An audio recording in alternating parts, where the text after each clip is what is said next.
The Archie and Sabrina Surprise Package is a Filmation-produced animated television series that aired on NBC in the year 1977. Surprise Package would be the final animated Archie series produced by Filmation. While the Surprise Package moniker is used by entertainment rights for the series for the DVD release, when the series initially aired, it actually went by the title The New Archie and Sabrina Hour.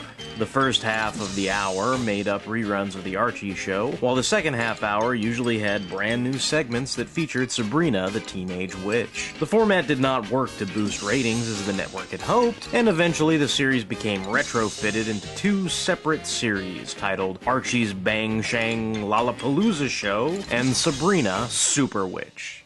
Hey, gang! Wait till you hear what happened. Huh? What? Don't worry. Don't fret. All that's happened, you must forget. You're not gonna believe this, but I don't remember now. Yeah, whenever Sabrina's around, I kinda get mixed up. I have to say that Sabrina sure spends an awful amount of time pulling a Zatanna and mind-wiping her date Reggie and other friends from Riverdale. She actually does this often enough I started to wonder if I was watching Archie and Sabrina cartoons or reading DC Comics' Identity Crisis. I'm getting tired of erasing memories. From here on out, they won't recall anything that will befall. You would have sworn you saw what, Ethel? Nothing. Me too. But don't tell me it didn't happen. I saw it happen. Also in the episode Alter Ego, Sabrina's Aunt Hilda and Aunt Zelda accidentally conjure up Demina, Sabrina's raven-haired evil double. Cherchez la femme, which translated from the French means, make 'em look for Sabrina.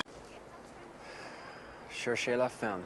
The Filmation look was also replicated in the pages of Archie's Pals and Gals Double Digest issue 100 by the year 2006. The format for the new series doesn't feature many musical numbers or gags this time around, and instead focuses mostly on the hijinks surrounding the escapades of the zany kids from Riverdale High. While most of the core cast remained the same, the Archie and Sabrina Surprise Package did add two new characters to the Archie gang. I'm talking about our own artist, Carlos. He's so artistic, so... Are you kidding? He couldn't finger paint his foot. You're just jealous, Reggie. Carlos is a talented, groovy guy. Carlos is the first Hispanic addition to the Archie cast on any animated series. He takes pride in his artistic mural work in the town of Riverdale, and most of the gang, with the exception of Reggie, are in awe of his talent and skill. When the school murals start getting vandalized, most of the Archie gang suspects Reggie himself. Eventually, Reggie comes around when Carlos believes in his innocence and teams up with him to discover bikers Ronnie and Clyde are the ones defacing the school murals. A note of interest is that for the Spanish translations of the Archie comic books, Reggie Mantle's name is actually altered to Carlos Marin. It's been mucho fun, fellas, and I think we learned something here. The only mention of a Carlos I could find in the comics is that of the character Carlos Moreno from Pep Comics issue 285 in the year 1974. However, this is an older fellow and not the young teen character from the Filmation series. Nice hearing from you, Carlos. Carlos kinda sticks out like a sore thumb to me and is reminiscent of the character Fez, who was a foreign exchange student on the television series That 70s Show. Who knows? Maybe Carlos's random placement with the Archie gang on this series planted the seeds that would bring about the genesis of the character Fez. Ay, haven't you heard? His movie company's gonna be shooting part of their movie here. There have been several Latino characters that have appeared in Archie comic books around the same time frame as the animated series from 1977. Maria Rodriguez first appears inside the pages of Archie's Girls Betty and Veronica, issue 257, by May of 1977. Maria tries to play peacemaker between Archie, Betty, and Veronica in her eponymously titled introduction tale. Of course, Betty and Veronica take her interest in Archie completely the wrong way and end up ganging on poor Maria. How lucky can you get? That sap gets stuck with two girls and I get stuck with King Kong. Frankie Valdez first appears dating Betty Cooper inside the pages of Archie Comics issue 265 by September of 1977. However, the character's vanity proves to be his undoing, and he ends up injuring himself by falling on his own pocket mirror while roller skating. Later, in Archie's Girls Betty and Veronica, issue 267 by the following year, we would see Frankie, as well as the rest of the gang, mocking Veronica for using a faux southern lilt in the story, Georgia on My Mind. Possibly this story is something of a nod to Veronica's southern accent throughout the entirety of the Filmation cartoon series run, while poking fun at the idea all at the same time. Yes, Archiekins, it's almost as nice as the ride we had last night. Damn, that's hot! Speaking of southern drawls, Veronica's mother, Mrs. Lodge, makes her first animated appearance on the Archie and Sabrina surprise package. Hermione Lodge first appears within the pages of the story Prom Pranks from Archie Comics issue number 1 by the year 1942. Cameras are ready. Oh, my kitchen! What happened? A more recent addition to the Archie cast of characters, mired in a bit of controversy, is the fashion designer Ginger Lopez, who first appears within the pages of Archie and Friends issue 57 by the year 2002. For some reason, the intent was to replace another relatively recent addition to the Archie gang, one Cheryl Blossom, by altering her past appearances so that she appeared as the newer character, Ginger Lopez. From what I can gather from fans of Cheryl Blossom, they found this especially off-putting, and the practice eventually stopped, and both characters were allowed to flourish of their own accord.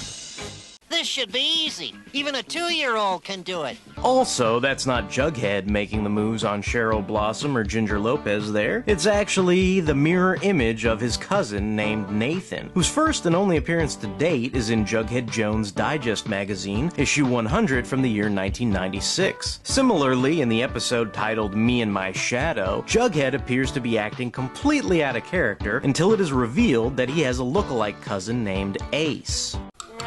Two Jugheads? That must be the real Jughead.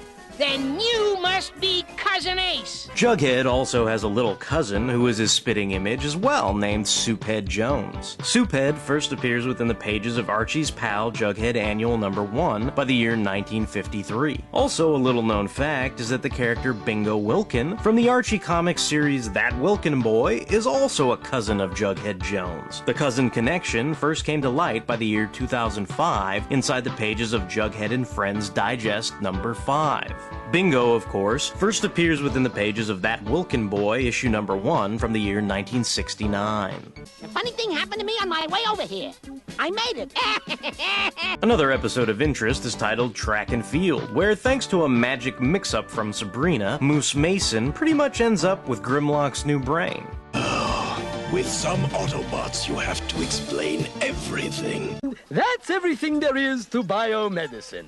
Now, let's move on to Maxwell's theorem and statistical field equations. He's been speaking for 11 straight hours on every topic in the world, and he's not finished yet. Moose has to be the smartest person on Earth. Thanks to the massive publicity Professor Moose gets from the press, this attracts the attention of the nefarious Dr. Z, who wants to use his new brain power for his own evil ends. Dr. Z's sneaky ways remind me of the spy escapades of the Man from Riverdale series. This take on the Archie gang as super spies is featured for the first time within the pages of Life with Archie issue number 45 in the year 1966. Archie would go up against guys like Dr. Demon from the evil organization called Crush on the secret agent-filled streets of Riverdale. Hey, how about going down Elm Street? We've already been down Elm Street.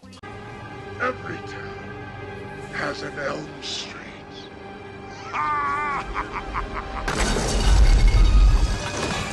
In the episode titled There's No Place Like Outer Space, the Archie gang takes a field trip to a NASA-like space center where they end up meeting the robotic character called Q. Trying to be the answer to Josie and the Pussycats in outer space, possibly, the Archie gang ends up being zapped into orbit as well. Sabrina's near-omnipotent abilities prove ineffective because apparently one of the weaknesses of a teenage witch is outer space itself. Oh, no!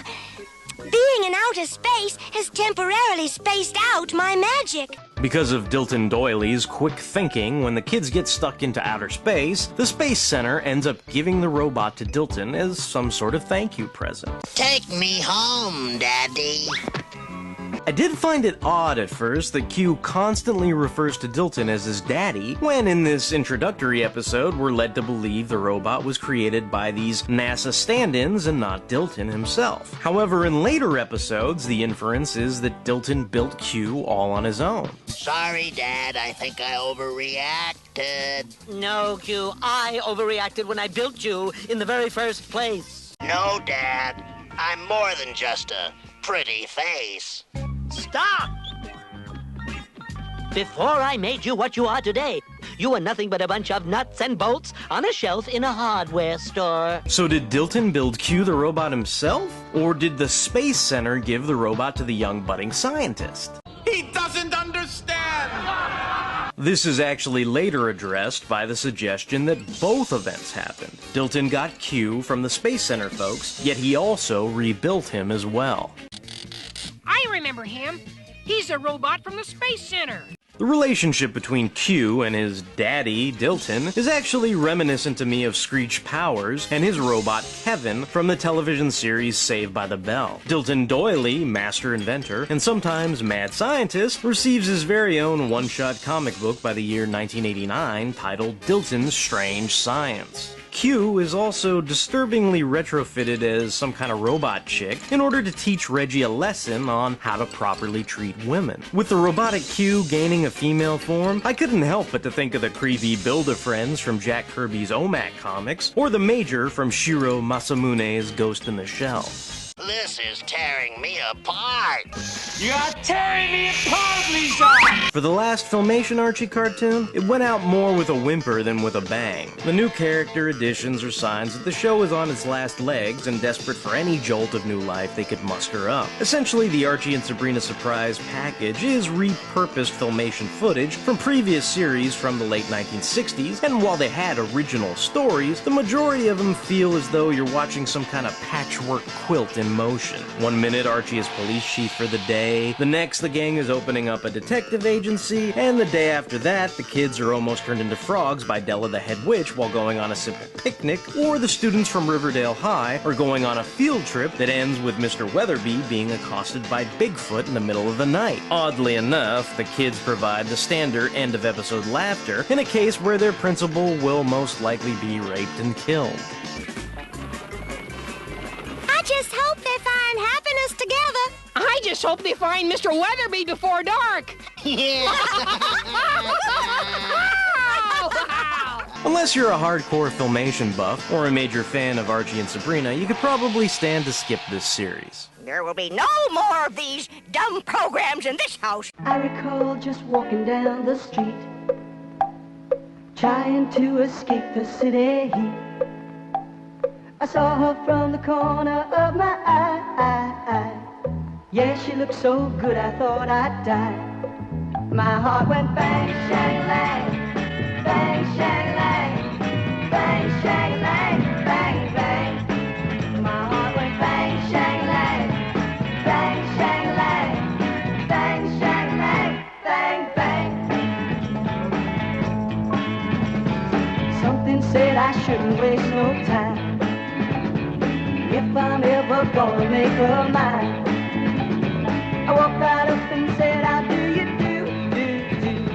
She said, I'll bet I do as good as you. My heart went bang, shang, lang, bang, shang, lang, bang, shang, lang, bang, bang. My heart went bang, shang, lang, bang, shang, lang, bang, shang, lang, bang, bang.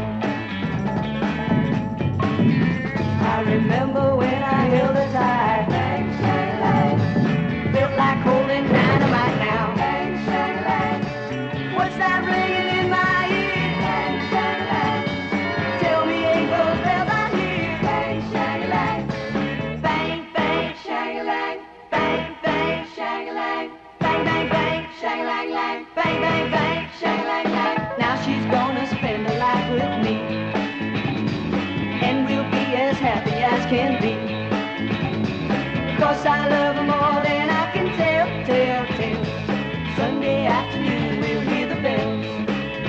they'll go bang, shang-a-lang, bang, shang-a-lang, bang, shang-a-lang, bang, bang.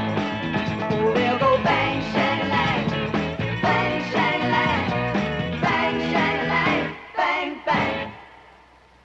Bang, shang-a-lang, bang, shang-a-lang, bang, shang-a-lang, bang, bang.